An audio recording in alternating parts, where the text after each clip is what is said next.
1,50,00,000 கடன் இருப்பதாக ஒரு வார பத்திரிகையில் விஜய் சேதுபதி அளித்த பேட்டி அவருக்கே தலைவலியாக மாறிவிட்டதாம். இமேஜ் வளையத்துக்குள் சிக்காமல் தான் இயக்கும் கதாபாத்திரங்களுக்கு நேர்மையாக நடித்து வரும் நடிகர் விஜய் சேதுபதி. மற்ற ஹீரோக்கள் போல் குத்துப்பாட்டு வேண்டும், பஞ்ச் டயலாக் வேண்டும் என்றெல்லாம் டைரக்டர்களை டார்ச்சர் செய்யாமல் வித்தியாசமான கதாபாத்திரங்களை தேர்ந்தெடுத்து நடித்து வருகிறார் விஜய் சேதுபதி. இந்நிலையில் ஆரஞ்சு மிட்டாய் என்ற படத்தை சொந்தமாக தயாரிக்கிறார் விஜய் சேதுபதி. இப்படத்தில் 55 வயதுக்காரராக வேடம் ஏற்றுள்ளார் அவர். இது ஒரு பக்கம் இருக்க, ஆரஞ்சு மிட்டாய் படம் குறித்து ஒரு பத்திரிகைக்கு அளித்த பேட்டியில் தனக்கு 1,50,00,000 கடன் இருப்பதாக கூறியிருக்கிறார் அவர். விஜய் சேதுபதியின் கால் சீட்டுக்காக அவர் பின்னால் அலைந்து கொண்டிருந்த தயாரிப்பாளர்களுக்கு இந்த பேட்டி குறுக்கு வழியாக காட்டிக் கொடுத்து விட்டது.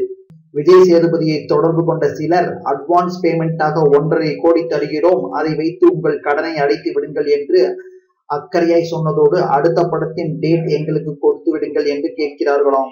இதையெல்லாம் கேள்விப்பட்ட அவரது நலம் விரும்பிகள், உங்களுக்கு கடன் இருக்கிற விஷயத்தை இப்படியா பப்ளிக்கா போட்டு உடைப்பது என்று விஜய் சேதுபதியை கடிந்து கொண்டிருக்கிறார்கள்.